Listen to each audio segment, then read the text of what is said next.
En Mauritanie a lieu le 6e sommet des chefs d'État du G5 Sahel, une rencontre de haut niveau qui se tient dans un contexte de multiplication des attaques.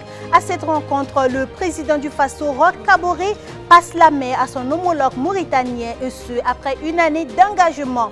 Nous vous proposons dans cette édition un flashback sur les actions du président sortant du G5 Sahel. Coup de théâtre en Guinée-Bissau, alors que les préparatifs vont bon train pour l'investiture du président déclaré élu, la Cour suprême ordonne un recomptage des voix. La décision intervient seulement à 2 jours de l'investiture annoncée de Umaro Sissoko Embalo. On vous en parle dans cette édition. L'ancien président de l'Égypte, Hosni Moubarak, est mort. Celui-là qui a dirigé l'Égypte d'une main de fer pendant 30 ans a cassé sa pipe aujourd'hui à l'âge de 91 ans. Les détails dans cette édition. Voici les titres de votre 20h. Mesdames et messieurs, bonsoir et merci de nous suivre. Hosni Moubarak n'est plus. L'ex-président égyptien est mort aujourd'hui à l'âge de 91 ans dans un hôpital militaire. Il était le maître absolu de l'Égypte durant 3 décennies. Depuis sa démission en février 2011, au terme de 18 jours d'une révolte sans précédent contre ce régime, la santé de l'ancien chef d'État avait fait l'objet de spéculations dans la presse et sur les réseaux sociaux.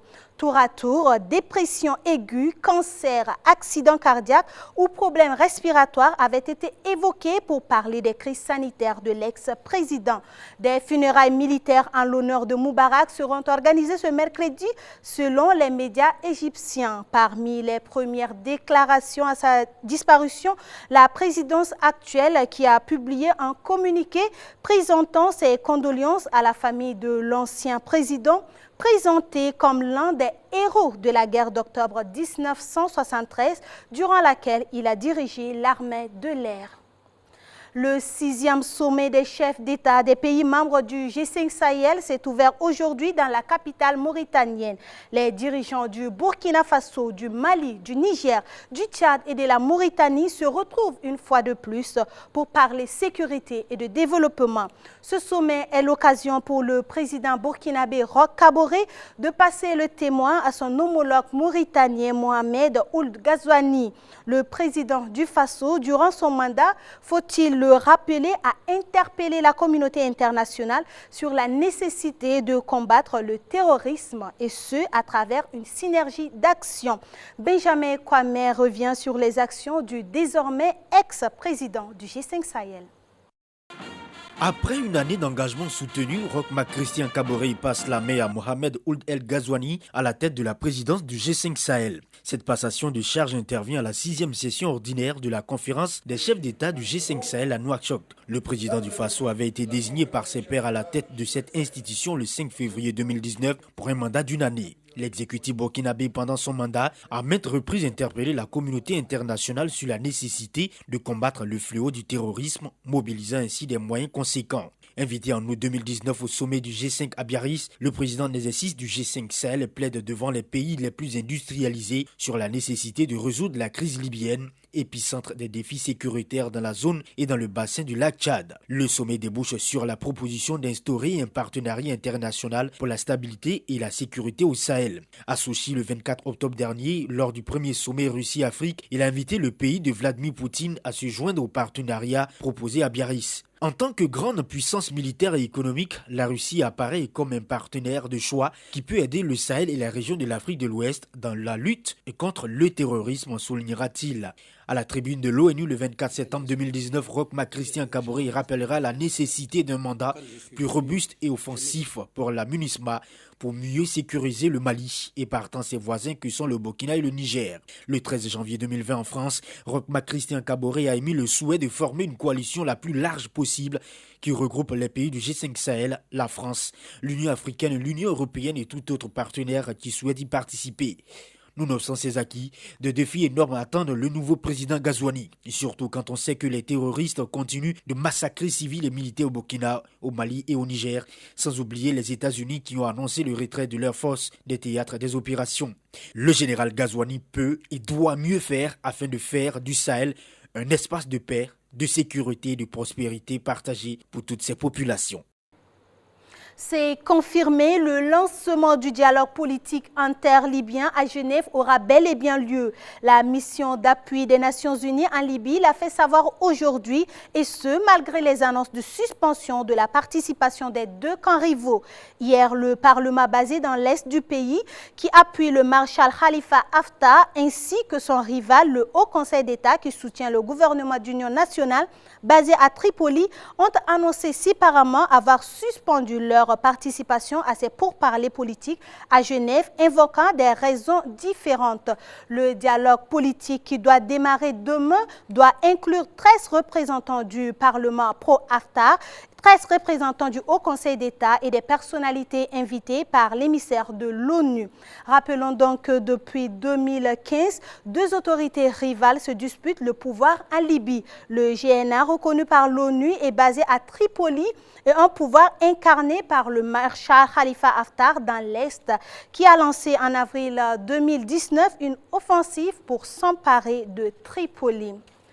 En Libye, justement, 2 soldats turcs ont été tués. Une annonce faite aujourd'hui même par le président Erdogan. La Turquie a déployé ces dernières semaines des militaires pour soutenir le gouvernement libyen d'union nationale de Fayez al-Sarraj face à une offensive de l'homme fort de l'Est libyen, le maréchal Khalifa Haftar.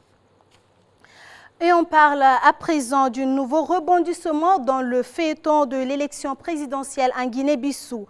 La Cour suprême du pays a ordonné à la commission électorale un recomptage des voix à 2 jours de l'investiture prévue du président déclaré élu Umaro Sissoko Embalo. La commission nationale électorale avait confirmé sa victoire avec 53,55% au second tour de la présidentielle et affirmé avoir épuisé son autorité en matière de processus électoral.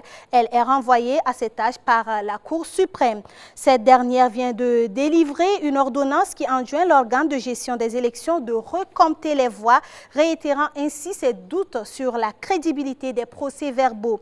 Une décision en droite ligne avec les revendications de Domingos Pereira, donné battu par la commission électorale avec 46,45% des suffrages. L'arbitrage de la Cour suprême intervient 2 jours à peine avant la date programmée par le candidat déclaré élu pour son investiture le jeudi 27 février prochain. Quant à la commission électorale, elle prévoit une rencontre avec ses avocats de son institution pour statuer sur l'ordonnance de la Cour suprême. Au Burkina, un événement se prépare pour magnifier l'excellence dans le secteur du bâtiment et des travaux publics. Rendez-vous est pris à Ouagadougou le 29 février prochain. Les initiateurs ont dévoilé le chronogramme de cet événement qui ambitionne faire connaître le génie des acteurs du secteur, mais aussi contribuer à une prise de conscience de la qualité des prestations. C'est une soirée qui se veut un cadre de récompense des professionnels du bâtiment. Oumou Konaté et Bachirou Sawadogo nous font le point des préparatifs. Plus que 4 jours pour la première édition de la Nuit du bâtisseur. Les petits plats sont mis dans les grands pour que cette soirée soit une réussite. Première du genre au Burkina Faso, elle est créée pour célébrer et magnifier les acteurs du bâtiment au niveau national qu'international. Nous, à notre niveau, c'est vraiment essayer vraiment de mettre la qualité, promouvoir vraiment la qualité dans le domaine au niveau du BTP. On voit souvent les constructions qui ne sont pas vraiment bien élaborées et des aménagements également. Souvent, les marchés sont donnés par affinité. Donc là, notre objectif, c'est vraiment essayer de mettre la qualité dans ce domaine. Un dicton ne dit-il pas que là où il y a une volonté, il y a certainement un chemin? Eh bien, selon la promotrice Marietou Daou, malgré les difficultés, elle reste confiante. Les sponsors ils se décident assez tardivement, ils se demandent comment ça va se passer. Ils veulent vous voir en fait à l'œuvre avant vraiment d'associer leur image très souvent. Donc il y a ce problème-là, cette contrainte budgétaire. Et nous avons aussi le temps qui nous fait un peu défaut. Mais bon, on essaye vraiment de faire ce qu'on peut. La nuit du bâtisseur est une soirée d'hommage à tous les acteurs du BTP. Une soirée riche en couleurs selon le comité d'organisation. Elle sera diffusée en direct sur les antennes de la RTB Télé et rendue visible à travers le Burkina et le monde par les médias partenaires du comité d'organisation. Au Sénégal, le président Macky Sall a procédé hier à l'inauguration officielle de la centrale éolienne de Taïba Ndiaye. C'est à une centaine de kilomètres au nord de Dakar. L'ouvrage s'ajoute ainsi aux 8 centrales solaires déjà en exploitation. Il place le Sénégal en pole position dans la transition vers un mix énergétique propre. Avec 16 turbines éoliennes, cette capacité individuelle pouvant atteindre 3,45 MW, la centrale Taïba Ndiaye va injecter 50 MW dans le réseau de la Sénélec, la Société nationale d'électricité du Sénégal. La deuxième phase du projet prévoit l'installation de 30 autres tribunes qui seront livrées au mois d'avril et au mois de juin prochain, ce qui va représenter une capacité cumulative de 158,7 MW. Pour Macky Sall, le Sénégal fait partie des pays qui respectent le plus l'environnement avec 22% d'énergie renouvelable dans son réseau. Le pays de la Teranga sera à un niveau de 30% à la fin du projet de Taïba Ndiaye prévu au premier trimestre 2020.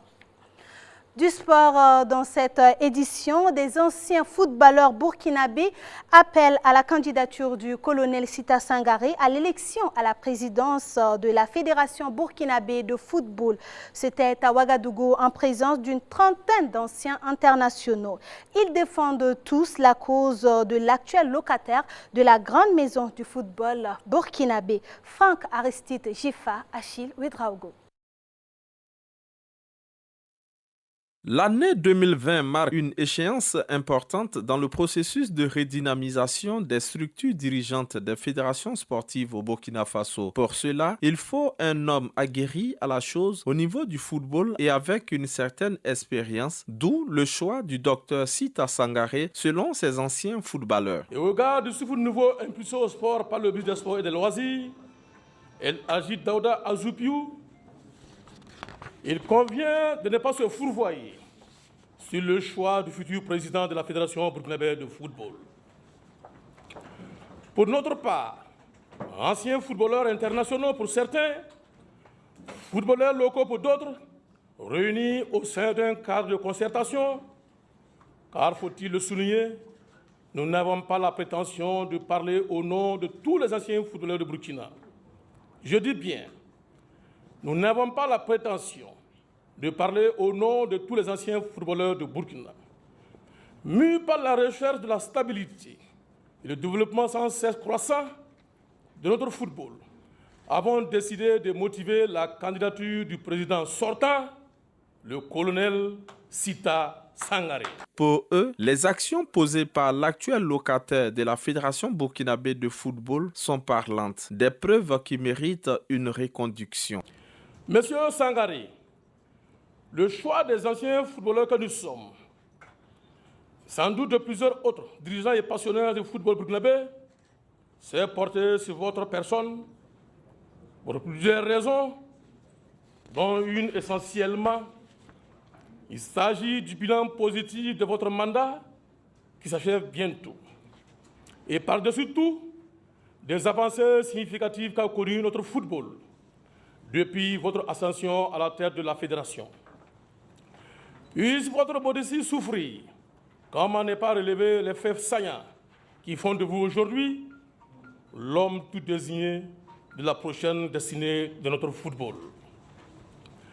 La subvention allouée au club de 2-1 est passée de 2 500 000 en 2012 à 15 millions en 2019. Les clubs de 2-2 sont passés de 500 000 à 5 millions. La hausse de l'enveloppe octroyée aux champions de Burkina de 7 à 12 millions 500. La hausse de l'enveloppe aux vainqueurs de la Coupe du Faso de 5 à 10 millions. Notons que l'élection à la présidence de la Fédération burkinabé de football se déroulera en octobre prochain. On termine cette édition avec une histoire invraisemblable d'un dealer de drogue irlandais. Entre 2011 et 2012, il a gagné de l'argent en cultivant et en vendant du cannabis. Avec l'argent engrangé, il a investi dans la crypto-monnaie qui s'avère être une bonne affaire. Les 6000 bitcoins acquis à 4 et 6 dollars à l'époque ont atteint aujourd'hui une valeur de 9700 $ l'unité, un pactole de 55 millions d'euros.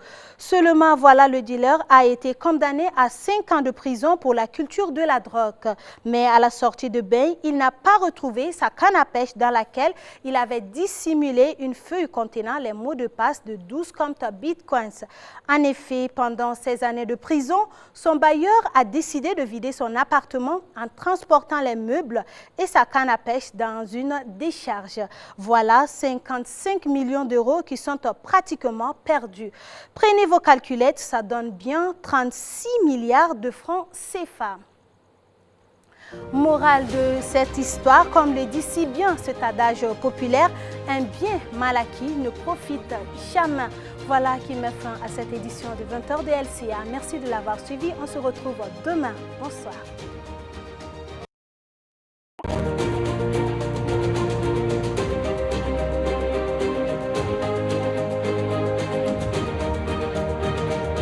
Thank you.